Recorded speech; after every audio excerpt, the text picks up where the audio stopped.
Hello friends, welcome back. First of all, tell me where in the world you're watching my video from. The first time Gerald noticed something was wrong, it wasn't because anything was missing. It was because something felt disturbed. His apartment had a rhythm. 40 years of habit had trained his eyes to notice alignment the way other men noticed weather. The chair angled just enough toward the window to catch the afternoon light. The stack of mail squared at the corner of the table. The faint smell of old paper and black coffee lingering like a second skin. Order was how Gerald breathed. That morning, the air felt wrong. The door to apartment 4B stood unlocked. Not wide open, not dramatically ajar, just enough to whisper that someone had been there and hadn't bothered to care. Gerald stepped inside without raising his voice, without panic. Panic was for people who didn't understand patterns.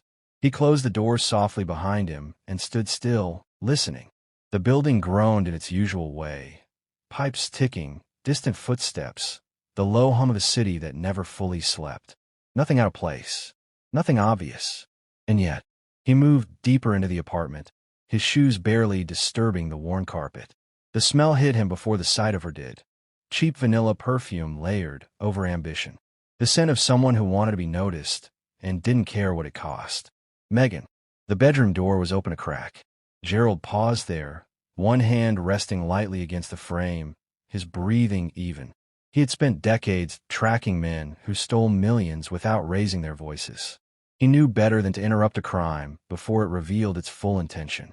Through the narrow opening, he saw her. She was bent over his nightstand, rifling through the drawer with fast, practiced movements. Not hesitant, not curious, entitled. Her fingers moved like she belonged there, like the space owed her obedience. She pulled out his heart medication. Gerald felt something cold pass through his chest. Not pain, not fear, but recognition. Megan shook the bottle next to her ear.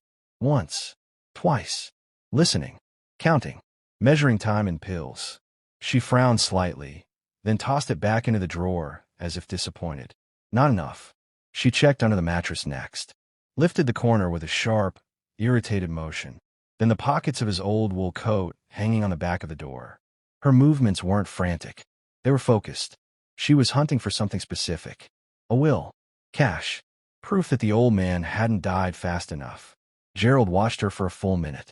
When he finally spoke, his voice was calm enough to chill the room. Are you checking my health, Megan?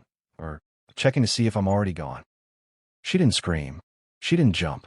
She froze, just for a fraction of a second, then turned around with a smile so polished it could have been practiced in a mirror. Oh, Gerald, she said lightly. You scared me. She said it the way someone said, oops, after stepping on another person's foot, as if he were the intrusion. I was just stopping by, she continued, glancing pointedly around the room, to make sure you hadn't fallen, or forgotten to eat. You know how you get lately. Gerald's eyes drifted to the open drawer, the displaced mattress, the coat still swaying slightly on its hook. That's fascinating, he replied evenly. I wasn't aware checking on someone involved weighing their medication and searching beneath their bed. Her smile tightened. You're imagining things again, she said. Brandon warned me this might happen. Gerald turned his head slowly, studying her face. The confidence there, the calculation, the quiet cruelty of someone who believed the narrative was already on her side. You have a key, he said. I never gave you one. She laughed. A sharp, dismissive sound that ricocheted off the peeling wallpaper. Listen to yourself. You're counting imaginary break-ins now. 36 times, was it? She waved a hand. You're spiraling, Gerald. This place is a dump. I come here to help, to clean. And instead of thanking me, you accuse me like I'm some criminal. She brushed past him, deliberately bumping his shoulder.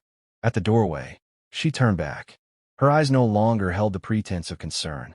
They assessed him the way one assessed an unstable investment. You're not safe living alone, she said coolly. A man your age, in this neighborhood? It's irresponsible. You're losing your grip. Everyone sees it, even Brandon. Then she left the door open behind her. Not an accident. A message. Gerald closed it himself, locked it. His hands didn't shake. His pulse didn't spike. He had spent his career untangling lies told by men far smarter than Megan. She thought age dulled precision. She had mistaken restraint for weakness. That evening, he called his son. Brandon arrived at 6, smelling of fast food and exhaustion. He sat on the sagging beige sofa like a guest waiting to be dismissed, eyes fixed on a spot just above the carpet. Gerald placed the black notebook on the table between them. "Read it," he said. Brandon flipped through the pages without absorbing a word. Date, time, duration, disturbed items, evidence written in ink, not emotion. He sighed. "Long practiced." "Dad," he said, "we've talked about this. Megan's just trying to help."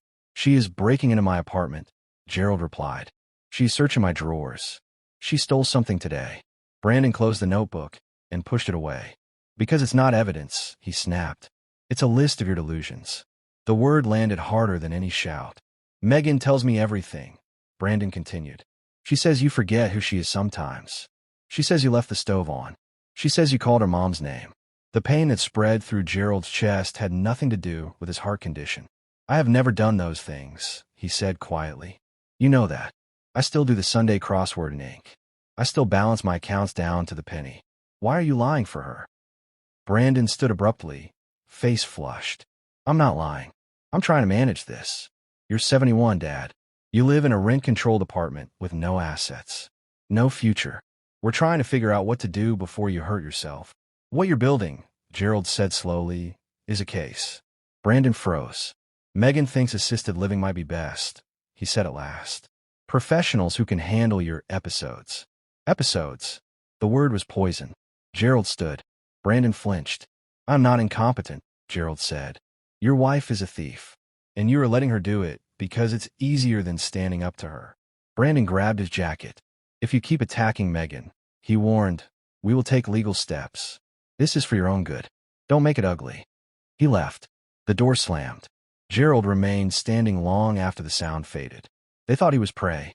The next morning, the apartment confirmed it. The blue folder on his desk was misaligned by half an inch. Nothing stolen. Nothing obvious. But the cedar box on the shelf was empty. Catherine's pocket watch, worthless to the world, priceless to him, was gone. When Megan denied it by text, suggested he'd thrown it away, Gerald didn't respond. He went to the bookshelf, pulled out the camera, and watched the truth unfold at 3:14 a.m. Megan in black. Megan smiling. Megan photographing his life. This wasn't concern. This was preparation. And in that moment, Gerald Ali stopped being a father.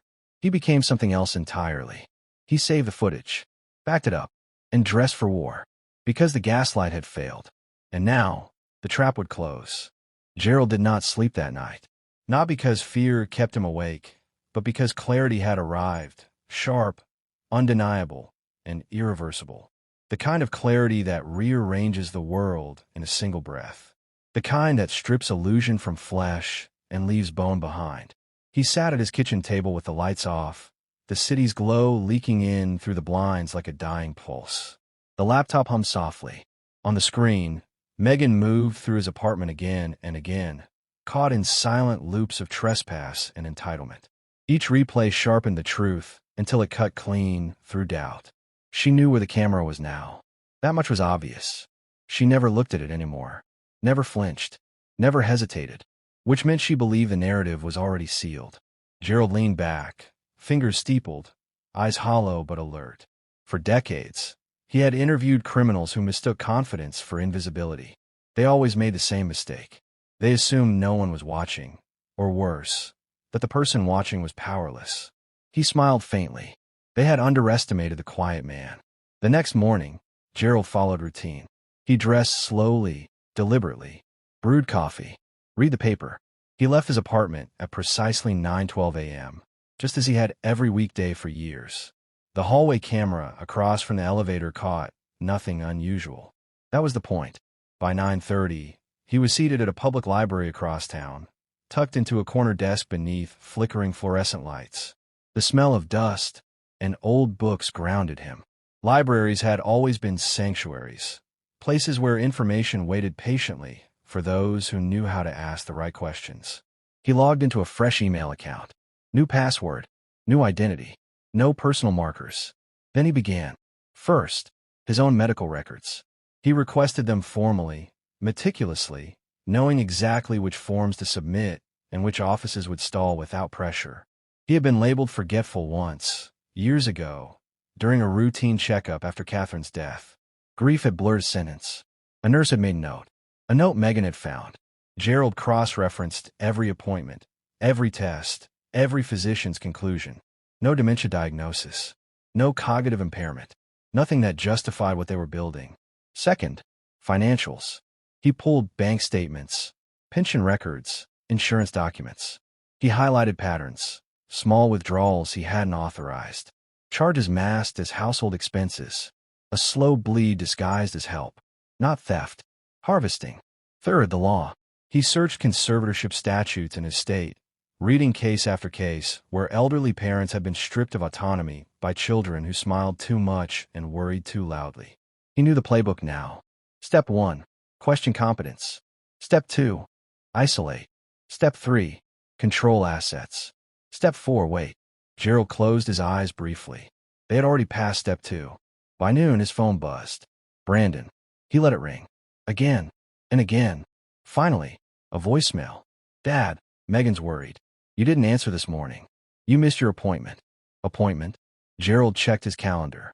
Empty. A lie meant to establish a pattern. He saved the message. By evening, Gerald had installed a second camera. Smaller. Hidden. One Megan would never find.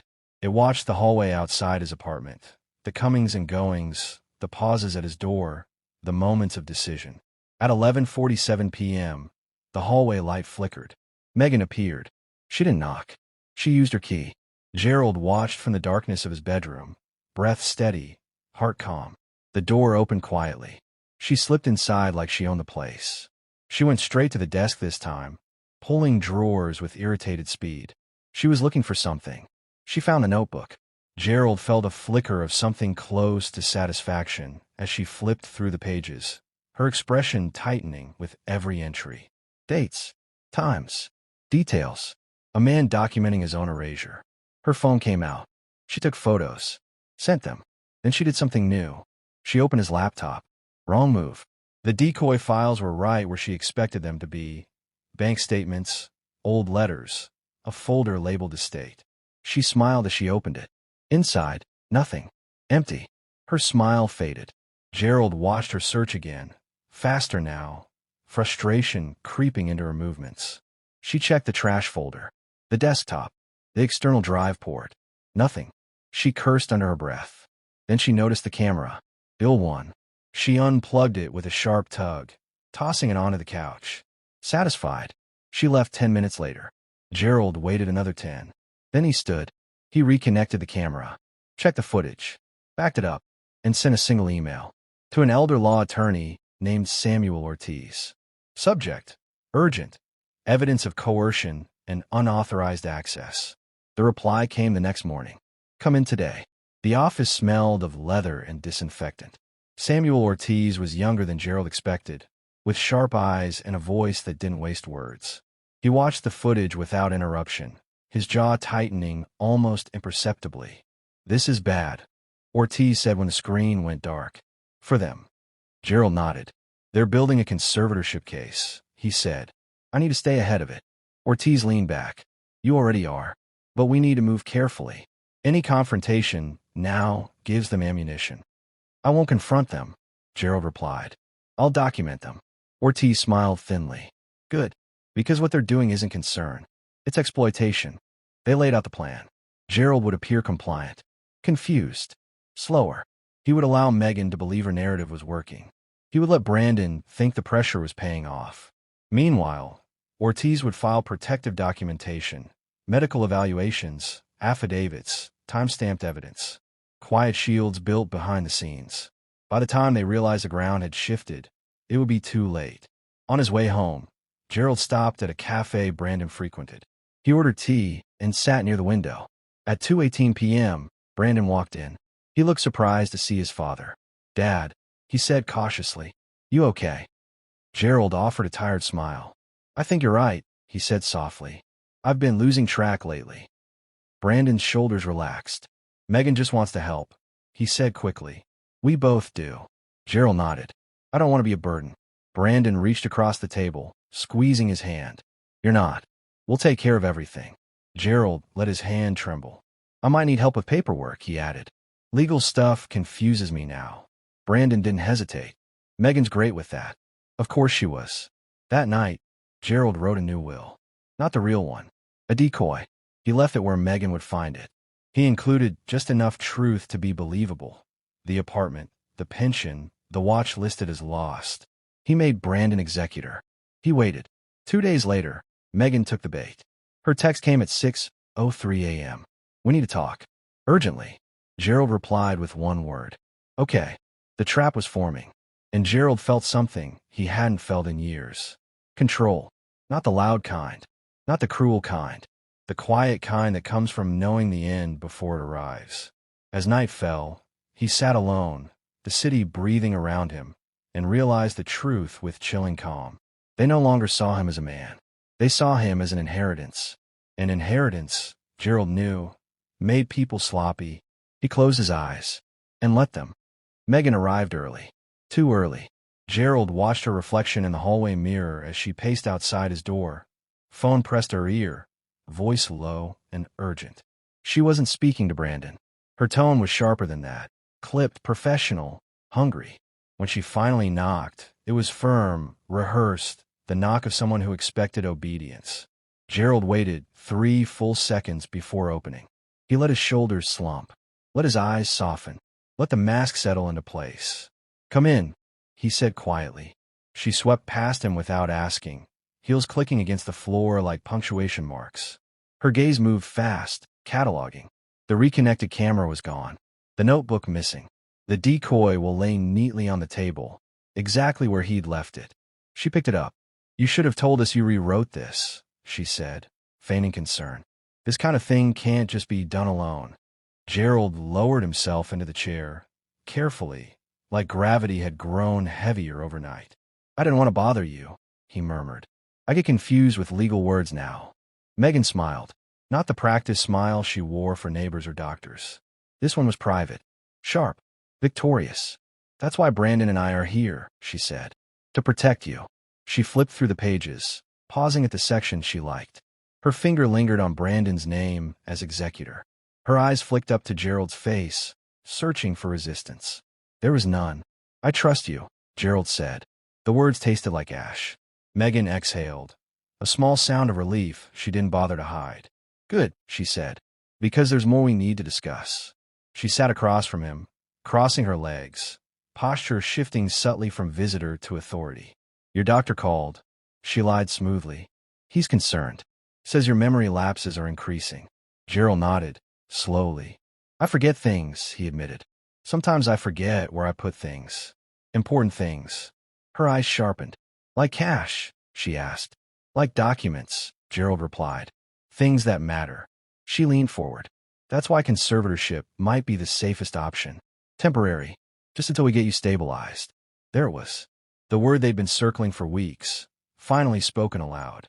Gerald swallowed, let his hands tremble. "Would I still live here?" he asked. Megan hesitated, a fraction of a second too long. "Well, maybe not," she said gently. "This place isn't ideal for someone in your condition." Condition. Gerald stared at the floor, then back at her. "Would I still have my money?" Megan reached across the table, touching his hand. "Of course," she said. "We just manage it for you. Make sure nothing gets lost." Her thumb pressed into his skin, possessive. Gerald nodded again. "Okay," he said. Megan's phone buzzed. She glanced at it, then stood. "I'll have Brandon call you tonight," she said. "We'll start the paperwork." She left smiling. Gerald locked the door behind her and stood motionless in the quiet. Then he moved. He retrieved the hidden drive from behind the false panel in his bookshelf, plugged it in, transferred footage, time-stamped everything.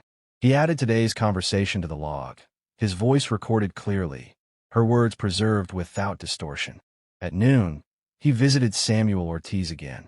Ortiz listened to the audio with his eyes closed. "She said conservatorship out loud," he said when it ended. "That's significant." "She's accelerating," Gerald replied. "They think I'm ready."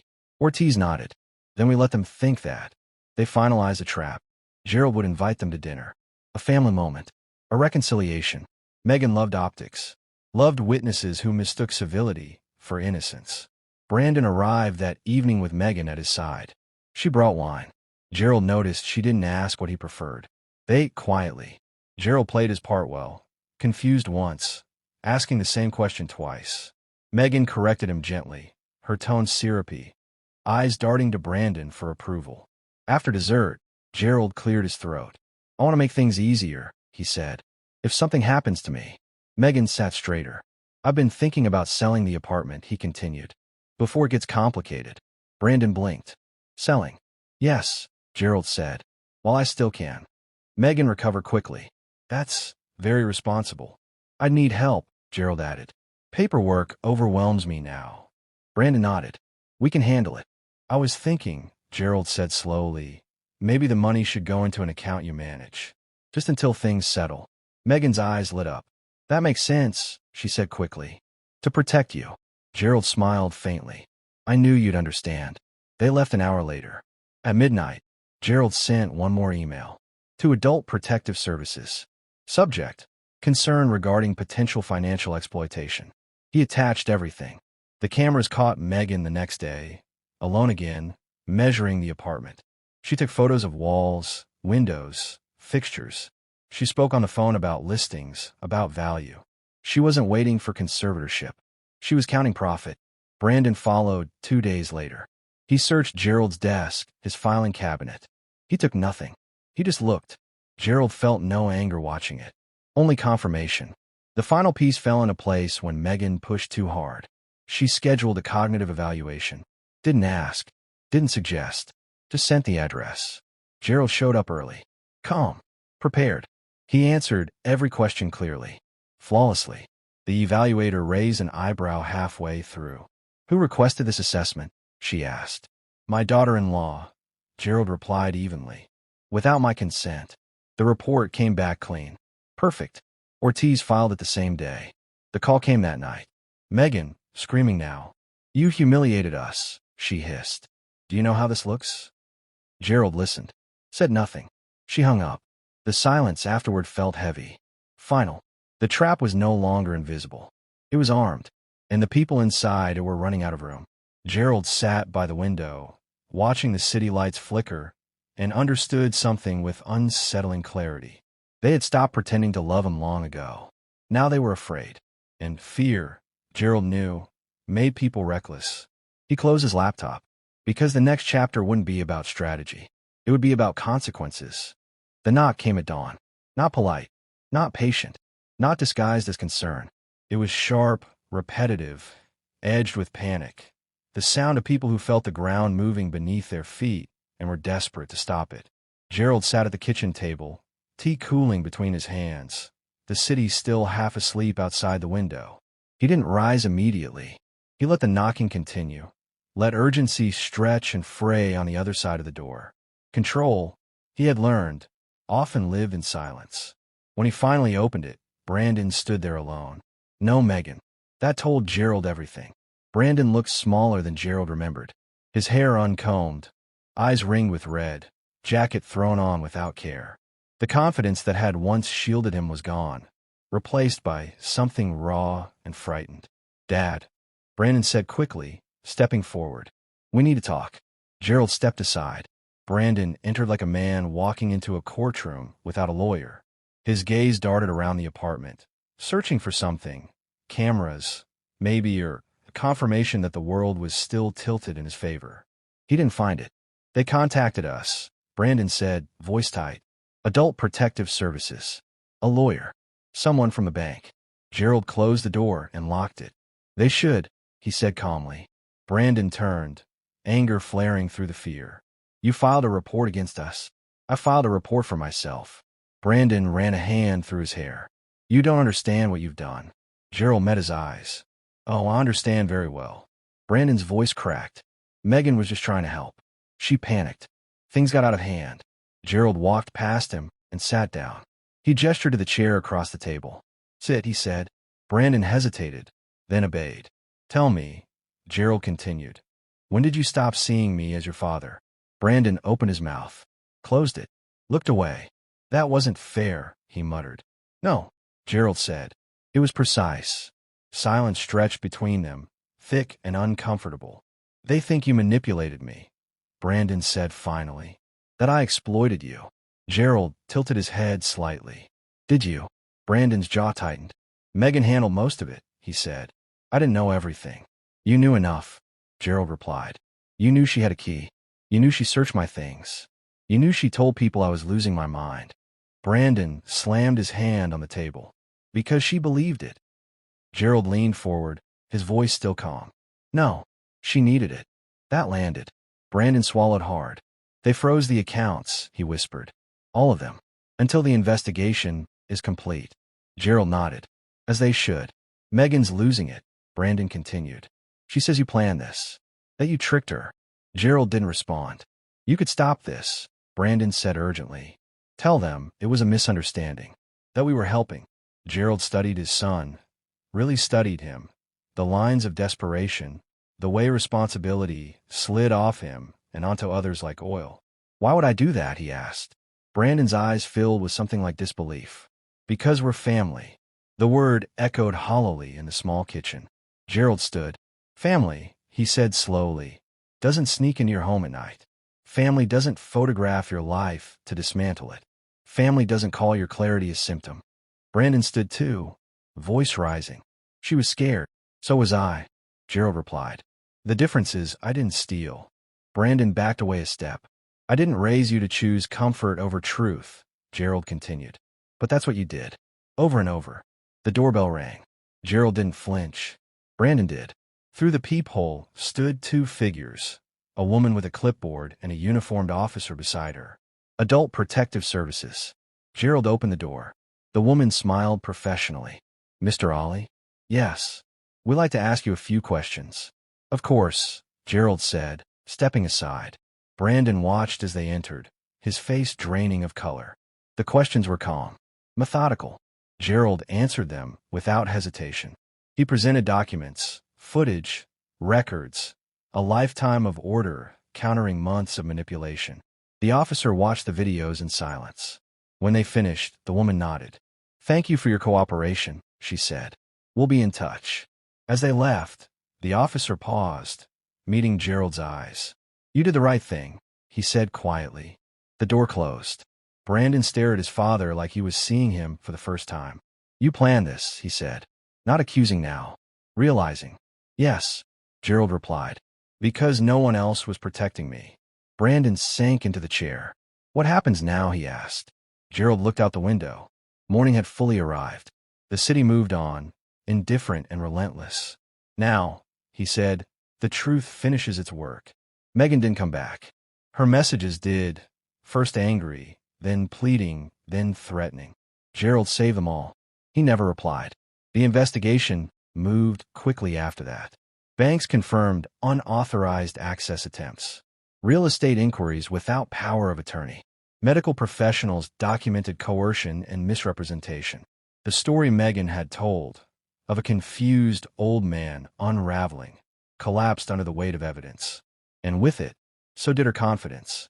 Gerald learned through Ortiz that she had hired her own lawyer, that she was claiming misunderstanding, stress, good intentions. Intentions, however, didn't explain the footage.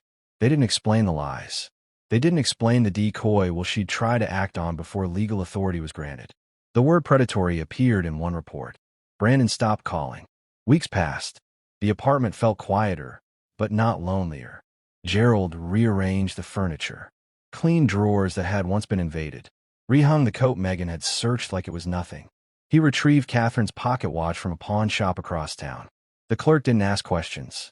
The watch ticked again on his nightstand, steady and patient. One afternoon, Ortiz called. It's over, he said. Gerald closed his eyes. Megan accepted a settlement. Ortiz continued. No admission of guilt, but permanent no contact, restitution, and a formal finding of attempted exploitation on record. And Brandon? Gerald asked. Ortiz hesitated. He wasn't charged, but the court noted failure to intervene. Gerald nodded. That night, Brandon showed up one last time. He stood in the doorway like a stranger. I lost my job, he said quietly. Megan moved out. Gerald said nothing. I didn't think it would go this far, Brandon continued. I thought it would just be easier.